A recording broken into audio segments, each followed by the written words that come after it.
Welcome back my dear viewers. आज एक सवाल से शुरू करते हैं।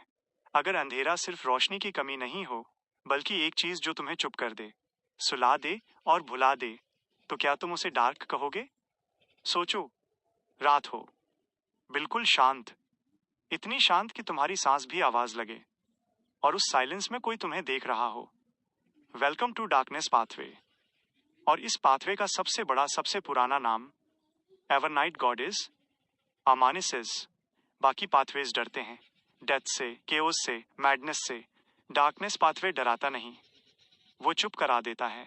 यहाँ पावर का मतलब अटैक नहीं होता, पावर का मतलब होता है silence, concealment, sleep, fear, forgetting.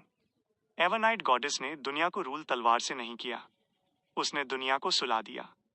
जैसे सीक्वेंस 9 पर स्लीपलेस, जब नींद तुम्हें छोड़ देती है, सोचो तुम कभी थकते नहीं, आंखें खुली रहती हैं, दिमाग एक्टिव रहता है, पर रात के सन्नाटे में तुम्हें लगता है जैसे अंधेरा ज्यादा गहरा हो रहा है। तुम शैडोज में मूवमेंट देखते हो, तुम्हें लगता है कोई तुम्हारा नाम ले रहा है। एवरनाइट के फॉलोअर्स इसी स्टेज पे सीखते हैं, अंधेरे में ज्यादा मत देखो। फिर सीक्वेंस 8 पर नाइटमेयर, जब डर सपनों में घुस जाए, अब तुम सिर्फ जागते हुए नहीं, सोते हुए भी सेफ नहीं हो।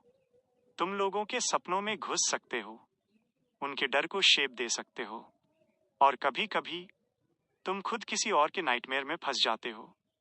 एवरनाइट के डोमेन में ड्रीम और रियलिटी के बीच सिर्फ एक पतला सा पर्दा होता है। सीक्वेंस 7 पर सॉइल एश्योरर, जब अंधेरा हिम्मत तोड़ दे, अब तुम सिर्फ डराते नहीं, तुम होप एक्सटिंग्विश कर देते हो। तुम्हारी प्रेजेंस से लोग हेसिटेट करते हैं, उनके डिसीजन स्लो हो जाते हैं।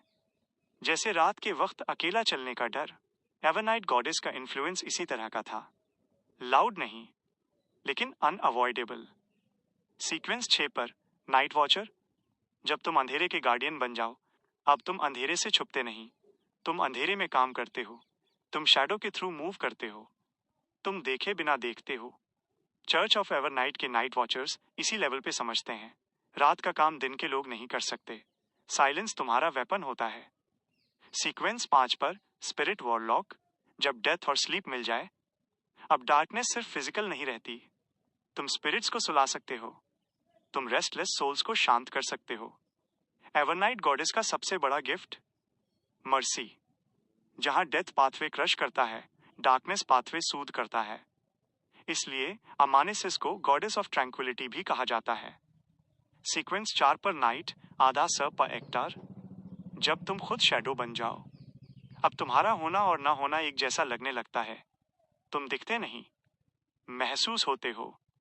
लोग कहते हैं यहाँ कुछ गलत है, और वो गलत चीज तुम हो। इस स्टेज पे एवरनाइट के फॉलोअर्स खुद को भी भूलना सीखते हैं। सीक्वेंस 3 पर डार्कनेस बिशप, जब साइलेंस डिवाइन हो जाए, अब तुम किसी एक जगह तक लिमिटेड नहीं, तुम एक एरिया पे नाइट डोमेन बना देते हो।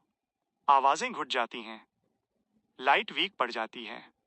गॉड्स भी इस साइलेंस में थोड़ा केयरफुल हो जाते हैं, क्योंकि अंधेरा उन्हें भी वीक या एक्सपोज्ड कर सकता है। सीक्वेंस 2 पर सर्वेंट ऑफ कंसीलमेंट, जब दुनिया तुम्हें देखना भूल जाए, अब तुम सिर्फ छुपते नहीं, तुम एग्जिस्टेंस से कंसील हो जाते हो। लोग तुम्हें नोटिस ही नहीं करते, रिकॉर्ड्स तुम्हारा नाम भूल जाते हैं।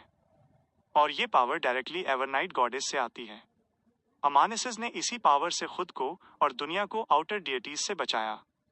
सीक्वेंस 1 पर डार्कनेस, जब रात खुद तुम्हारी हो जाए, अब रात सिर्फ टाइम नहीं होती, वो तुम्हारा विल होती है।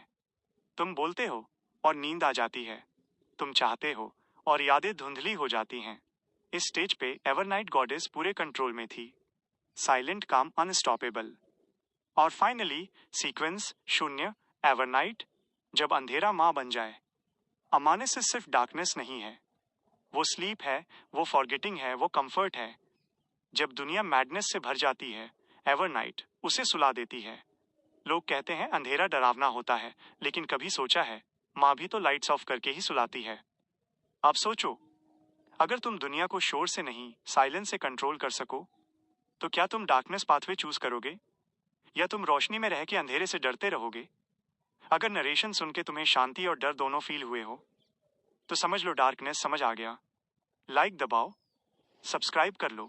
रात सबको आती है और कमेंट में लिखो, प्रेज द एवरनाइट गॉडेस।